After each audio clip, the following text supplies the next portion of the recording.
Hello, this is Dan Chang, and this is part three of painting week one assignment for digital painting. As we could see in the last video, we painted up these geometric shapes with lighting on form, right? It shows like, the light side and the shadow side with a little bit of bounce light. And then between, where the light and shadow meet is this core shadow right here, which is like like like well, when you think about it, like if this was a planet, right? And the light was the sun, over here this is daytime, right? Where the light hits the sphere. And then over back here would be what? It would be nighttime, right? And so then what would this core shadow area be? Well, that would be like sunset, right? That would be like, if this was a planet and you were sitting right there, it's kind of where the light and day and night kind of meet, right? Um, so this would be a description of how kind of light shines on form here. All right. Um, and what I'm about to talk about is going to seem completely different, but then we're going to marry the two things together. All right. Um, so over here, I've collected all this reference of children's art, and it's great because a child comes in and just draws just whatever's in their head, right? Completely untethered. There's no like, if I draw this and if it looks bad, I wonder what they'll think of me, and I don't want people to think I'm a bad artist or something. No, a child just draws whatever's in their imagination, and it's completely just from the heart, right? And so you'll see a lot of really creative ideas here of children's drawings, but no, they don't really show these technical ideas that I just shown you, where it's form with light on form. But you could probably see like where I'm getting at, where like let's say for example, if this was a character we wanted to paint up, what would this blobby circle thing on top be? Well, that would be like a sphere, right? We could turn this blobby shape that kind of looks like a circle into a blobby sphere, or just a blob, right? Over here, I could definitely imagine it being either a cylinder or a cube, right? But the cube would be like really whack, right? It would be skewed, in a weird way. And then down here, this sort of hot dog shape, definitely a cylinder, right? And then these legs too. Whereas a kid rendered this out with just a line, right? Because it's abstract. It's kind of what, a kid can just notice like, well, I don't want to draw the geometry of it and the shape of it. I'll just draw a line. But to um an artist, like for example, if you were going to show this in a like a visual effects movie or something. Like for example, if this creature came to life, that that line might turn into something more like a very thin cylinder, right? Where light would still shine on it and all that. Um, and with that being said, I have an example of this that I can show you all. Let me pause, and when we come back, I'll show you. All right. So this is a movie that hasn't come out yet. It's called Sketch, and I'll play it without sound so that I don't get canceled. But it's about this little girl, and she's sketching in her sketchbook, and you know, her sketches come alive, and they turn into these creatures and monsters that start attacking the town. And I'm sure it's because she's going through some childhood trauma, and they're trying to figure out, you know, this, you know, drama and comedy dramedy thing that's going on with her uh as she's growing up, right? And yeah, this movie's called Sketch, and it's just becomes magical when all the sketches in her sketchbook come to life, and they come into the real world, right? Our real world, and you'll see that, I guess it's a magic pond or something. I don't know. And yeah, these magical entities basically come to town and start attacking, um like that. And so the idea here is like now they become forms like spheres and cylinders.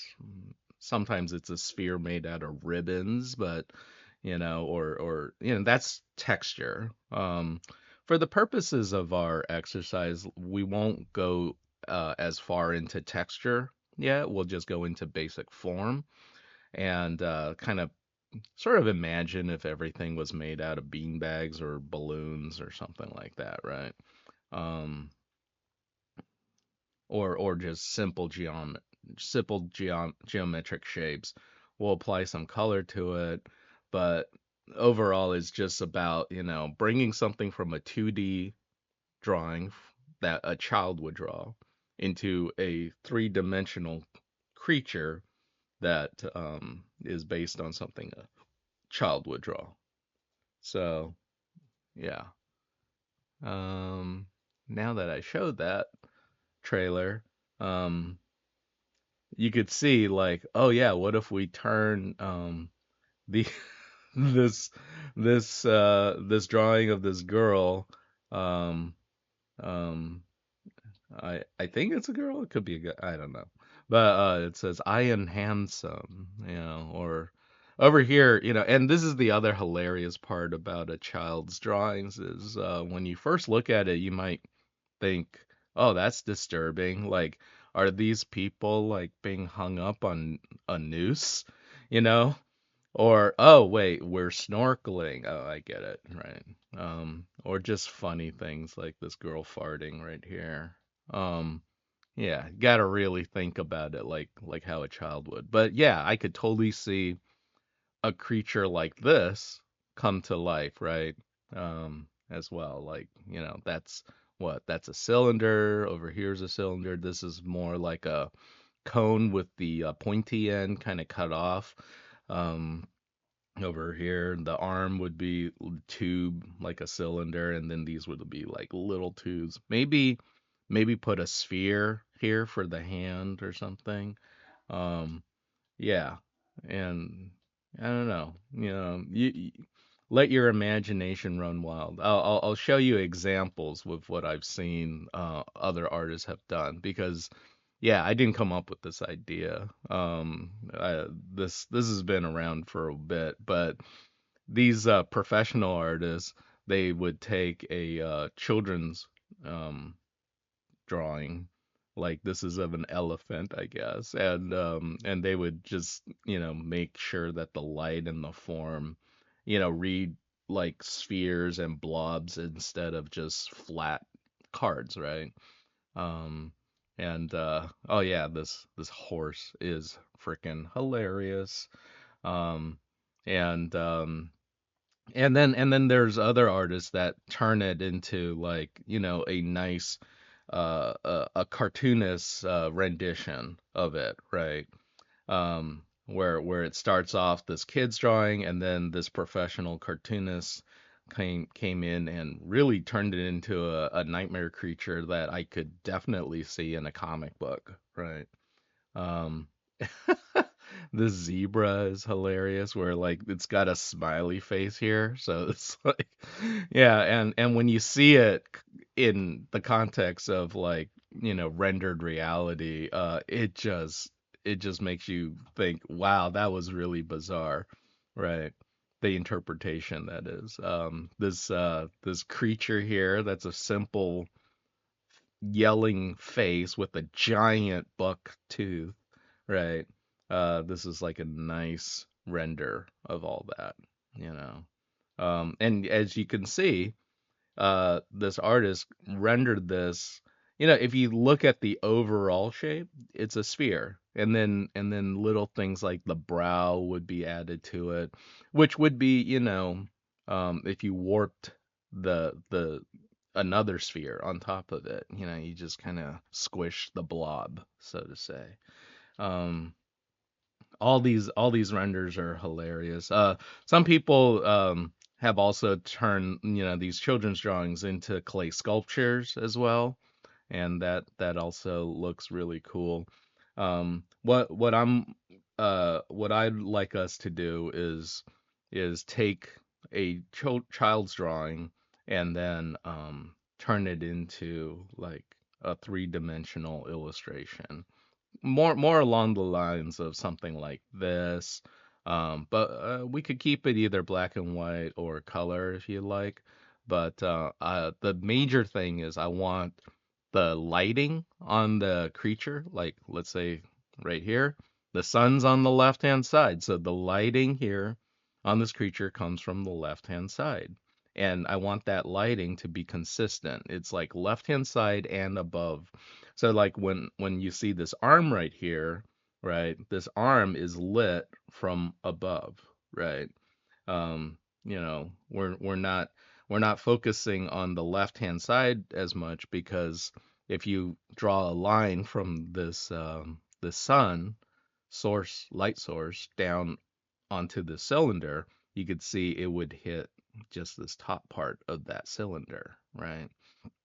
And then what you can do is like on this side, first you render in the light, but then you realize like, oh wait, that arm over here is kind of in the shadow. So there would be like a cast shadow on there, and then you paint in the cast shadow afterwards. Okay. So you start off doing the fully rendered thing, and then you do the cast shadow afterwards. But something like this is a really good example of you know, just lighting, keeping that lighting consistent on a basic form, right? Something like that. And yeah, and that will be our assignment. So let's start doing that. Okay. Okay. And so for this assignment here, um, let me maximize this if I can. I'll just drag this Photoshop window all the way here, and that way we can fill up the screen a little better. I just dragged in the art. Oh, by the way, yeah, this is how you do it. This program is called PeerRef, and some of you have it already, but if you don't have it, what you can do is go to peerref.com. Um, PeerRef. So if you type in PeerRef, hopefully it'll bring us there. Huh, can't reach this page. Let's go here. PeerRef. No? Yes? Huh, my internet's kind of huh.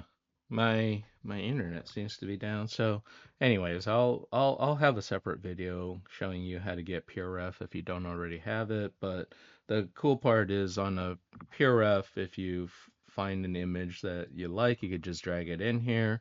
And if you want to like uh bring this image into Photoshop, all you have to do is click on the image like this one, right click on it, hit copy, and then when you go to Photoshop over here, boom, click on this window, and then hit paste, Control V. and then it'll just paste that image right in there. And so that's how I got this in here. But let's just try to mimic this right away. Okay, so very easy. Let's color pick this background color, and I'm gonna over here. I'm gonna click on this thing with the two arrows. I'm gonna flip the foreground and background color on Photoshop. And this way, when I crop out of my image, it should show up as this same light gray background color instead of white. And then I hit enter, and now I've just extended out my canvas using the cropping tool. The cropping tool's up here. Let's do that again. Let me show you. You click on this tool, and then you'll see these brackets on the outside. And then when you pull it out this direction, now um, you'll see like an extension of your canvas. And then you hit enter, and that bracket will go away. And this allows us to have a bit more room to to work in. So what I'm gonna do is I'm just gonna enlarge this image right here, holding down Shift so that it keeps its proportions. Oh, how do I enlarge the image? Okay, so you click on, whatever layer this image is on, and you hit Control T. That's transform, okay? And these little control things will pop up. You can see if my cursor's over here, that'll allow me to rotate the image, which I don't want to do, so I'll hit Control Z to undo that.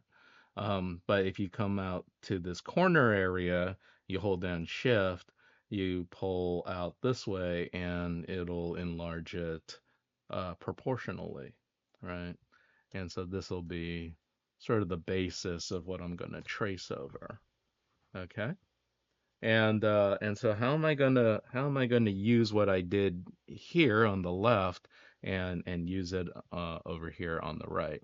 Well, first off, we're not even gonna think about the color, right? So let's just start off with gray, and then we'll bring color to it later. So over here, what I'm going to do is, let's see, what's the best way to do this? I'll create a new layer. I'll do a clipping mask on this, and what I'll do is I'll fill it with this gray color. And it's like, oh, you made it disappear. Yeah, it's because it's covered in gray. And currently that layer is set on what's called normal. It's like a normal path, normal rendering. And then what you have down here are different blend modes for it. And you've probably encountered blend modes in your life when you uploaded an image to Instagram, for example. They put it through a filter of some sort, right? And that's kind of what these are, right? They're kind of like filters. And you're like, what? These aren't like any filters I've ever seen. Well, this is like the bare bones version of a filter. Many times in Instagram, it's like multiple blend modes on top of it. But the key thing I wanted to do was bring it down to saturation. So, so now this is just rendering it black and white. That way you're not always thinking like, oh, but it's blue and my thing's not blue. What do I do? So over here, I'm just gonna come here to the sphere area. I'm gonna hide the cast shadow here for now, and then I'm just gonna duplicate the sphere. And the way you duplicate is you close up this group, right? Remember, we created groups by hitting Control G, and then it created this folder, and then we named it whatever we wanted. So over here, I'm just going to drag this folder down to the plus, the square with the plus in it, and that duplicates that folder. And then if you click on a folder and you hit Control E, that flattens the folder, that merges everything within the folder. And so now I have all those layers that I had in that folder floating on one single layer. And I want to bring this layer up top so that when I bring it over here, it's over the top of it. All right, so the next thing what I'm going to do is I'm going to use the transform tool again. So the transform tool is Control T, right? And I want to now, I want to stretch this not proportionally, but you know, um, like in the, like so that it kind of warps and transforms to fit the shape that the child had. All right. So the best way to do it is just to get it within the ballpark first, and as far as size goes, right? And I don't want to rotate it because I don't want to change the direction of my lighting, which is coming from the upper left.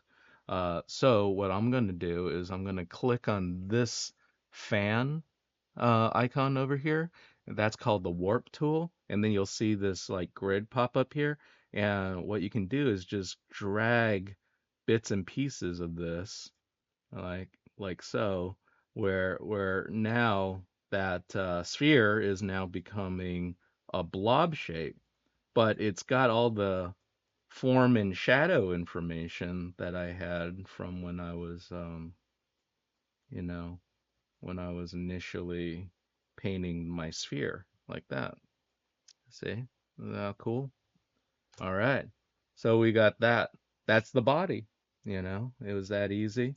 Now let's do this again for the top of the head. I'm just going to duplicate that sphere. I'm going to hit Control E, and this is going to be another sphere that's now going to be the head of my character. Cool, cool. Now this one's going to be stretched wide, right? So we're just going to hit Control T again, and I'm just going to stretch it out wide first, just to kind of get it approximately this size, right? Without rotating it again. And then I'm going to hit this warp tool now, and I'm just going to squish the top so that you really want it to kind of match the shape of the child's drawings, right? So it'll be like that. And, it's almost kind of flattened up top and then flattened on the side. And I'm pretty sure down here, maybe there's a flat. But yeah, I just want it to feel like the blob is, like that. See how easy that was? See, I went from this to this already, you know. And then I want another one for the eyeball. So I'm just gonna hit uh, duplicate, Control E, and then I want to bring this up even higher. And I'm gonna hide this head so that I can see the eyeball. And I'm just gonna shrink it now, like so, like that. Something like that. I can zoom in. This is how you navigate zooming in. You hold down Control and space. You could see the hotkeys that I'm pushing on the bottom left there. I have this little app that shows the keys that I'm pressing. Now I'm going to hit Control T again, and I'm going to click on the warp tool just in case I just want to match it so that it fits. Because it's not a perfect circle. A child's not going to be able to draw a perfect circle freehand. Not even an adult. And we find it difficult, right, to do that. And this one, I think I'm going to emphasize the light part. I'm not going to have too much of a shadow here. So you can just kind of stretch out this light part of it to fit. But the overall shape should still kind of conform like that, right? And then hit enter. And also because this is a eyeball and it's lighter, I'm just going to hit Control U, which is hue saturation. And what this allows you to do is it allows you to lighten things or darken things. So I'm just going to lighten it a little bit more than the other stuff, right? Like that. I'm just gonna pull the lightness up a little bit and hit OK. So now when we see this, that'll be a little bit lighter. And we can go even brighter than that if we wanted to, but I just wanted to make a note there. All right. This mouth is going to be really tough to do. Huh. I'm wondering, how am I going to do that mouth? I think the mouth is basically like a cutout first, and then we'll figure out how to give that cutout some form. So I'm just going to go over here to the lasso tool, and I'm just going to trace a shape with my lasso tool. See if I can do that. Yes. This upward motion on the middle of the mouth is very important. We'll get all the teeth later. You don't want to do all that at the same time. Just one thing at a time, please. Oh, this is a tongue? Oh yeah, I didn't even notice there was a tongue. Okay. Um, I want to get a little bit more on the upper corner there. So what you can do is you hold down Shift, and you see a little plus symbol comes up on that lasso tool.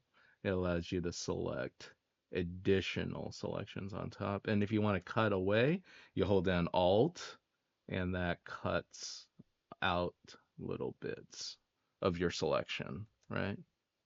So this is my mouth right there, like so.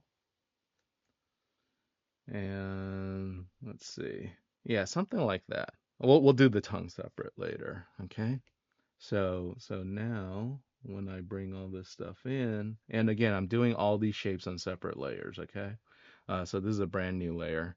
And so what I'm gonna do is I'm just gonna select the darkest value and then darken it one step down. You don't want to go all the way to pure black because then there's nothing you can do after that. It's just black is black, right? So you want like to kind of, because even that dark gray feels black, even though we know it's not true black, right? But there it is. There's the cutout, and all we need to do to sell this is to kind of do a soft airbrush blend on the shadow side of where that form would be. I can show you that later as well. But right now we're just cutting out a hole here, on the middle of his face like that. Okay. And then he's got like a slit on the eye. So maybe we could do that on we can do it maybe on the same layer, I guess. I'm just gonna lower the opacity on this eyeball layer slightly and hide that so that I could see through it. So I'm just gonna lower the opacity down on that eyeball so I can kind of see through it here. And I'm gonna choose like a nice little, I don't know, like a hard brush or something, like a drawing brush, like hard round pressure size brush. It's a very basic brush. Um, and I'm just gonna paint this dark color on top of here to give me that slit like that. I think that's it. Yeah, cool. And then I'm gonna up the opacity again so that I got that. So we're starting to make this thing now, aren't we? Uh, over here we've got a bunch of cylinders, and we can do the cylinder shapes next. Fun stuff. Let's go to cylinder, and I'm gonna duplicate it, bring it up to the top now, and I'm gonna hide the cast shadow, and I'm gonna pull it to the right here, and then hit Control E. And you know what? I just want to duplicate a bunch of cylinders so that I don't have to redo that step every time. I'm just gonna make like two more cylinders. That way I'll have cylinders handy, right? All right, so we got the cylinder. Um, I don't know, it's going upwards. Maybe we should make it look like it's going away from us, upwards. Um, I don't know. Or we can always, let's see. So if the light's coming from this is where you gotta bring in your logic, right? Upper left-hand side. So a bit of this left-hand side's gonna get touched with the light, and then the bottom probably not. So what we'll do is we'll maybe flip this. Yeah, I'll flip it. So what you can do here is flip it upside down, and now this kind of roundish part is going to be up there, and then we can also make this so that it's kind of rounded off like so. And let's let's match the top of it first, and then we'll figure out, you know. And the child drew it very flat, but over here I'm just gonna put a slight curve on it so that it looks like a actual cylinder. But I do want to keep the thickness about the same, like so. That's all right to start with. All right, so we're gonna do this.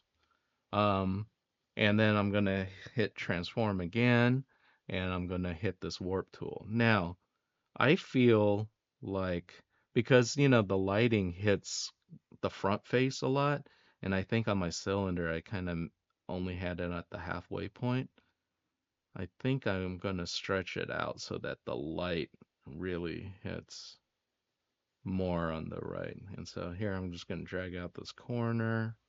This feels like taffy right here, but or like bubble gum or something. But you could see how you can just move these points, right? If you move it past here, then you'll get this weird like, flip. So you don't want that. You want to like make sure that the outside is relatively um on the outer part. And then this over here, I'm just gonna tuck underneath the body here. You could see as it kind of goes, I'm just gonna do this first, and then we'll make some changes to it. And the major change we're gonna make to it is the change up of lighting direction, which is gonna be new. But we can do it this way first, and you could see that. Um, I think I want to like darken the arms from the body, maybe. Yeah, maybe the arms are a little darker. Cool, something like that. And then I'll tuck this underneath the body layer, which is this one. See, if you just put it under that that initial blob that we made, it'll look it'll look like, it's tucked behind it, which is what we want there, tucked behind it. Now, we can actually paint over this, right? And the way you paint over it is, again, you use the clipping mask thing. So you click, you make a new layer, you hold down Alt, and you click between these two layers, right? And why am I doing this? Well, because you can see like the light is going to hit sort of the top and left, but then because we just stretched it here, see how this curve is happening? The light would actually flip a little bit here, right? Where the light would actually be up here, and then this part should be the shadow. So I'm just gonna go back to my soft round brush again, and I'm just gonna flip it. And you're like, what would that look like, Dan? Well, let me show you. First off, I'm gonna paint in less shadow. So this is gonna be more of this like medium tone. And the highlight is only going to be up top. So this medium tone right here, this that's called the mass tone usually. And so that's kind of like our where we start in the middle, right? And then and then and then I want the shadow actually to be on the bottom here, like this, like that. See there? And then I want this mass tone to like hit the top of it. So then you get this like weird switch up. See? And it just has to do with the direction that the light's coming from, you know. I'm gonna emphasize my highlight again, maybe over here. But eventually that's just gonna fade. And I'm not sure if we'll get a highlight back here, but if you wanted to, you could do a little bit, and then I'll knock it back a little bit too. And you get that value. When you get a value you like, then all you have to do is color pick it using Alt, right? Like I'll just color pick that, and then I'll paint. And that's mainly how we go about a lot of digital painting is, you know, like that. So does that look a little better? Like, like it follows light logic a little bit more, right?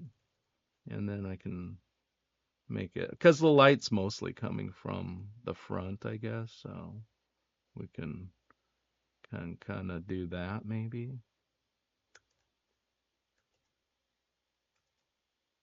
All right, so that'd be like that cylinder, you know. The ones on the right hand side is gonna be more consistent here. So we'll do that one next.